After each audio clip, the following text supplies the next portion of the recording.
குறிப்பாக இன்னைக்கு நம்ம பேச எடுத்திருக்கிற விஷயம்,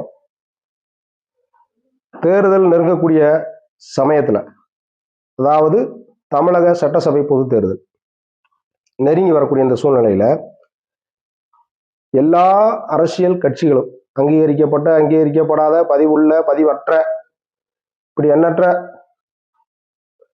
அரசியல் அமைப்புகள் தங்களோட இருப்பை தக்க வச்சுக்கிறதுக்கும், ஏற்கனவே இருக்கக்கூடியவர்கள் தங்களுடைய வாக்கு வங்கியை அதிகப்படுத்துறதுக்கும் பலவிதமான உத்திகளை கையாளுறாங்க. அது உங்களுக்கெல்லாம் தெரியும். பல்வேறு சோசியல் மீடியா ஊடகங்கள் மூலமாக உங்களுக்கு ஏற்கனவே தெரிந்த விஷயமாக கூட இருக்கலாம். ஆனால் அதில் நம்முடைய பார்வை என்ன அப்படிங்கிறதை நம்ம சொல்ல ஆசைப்படுறோம். அதிலும் குறிப்பாக நம்ம தமிழக முதல்வர் திமுகவுடைய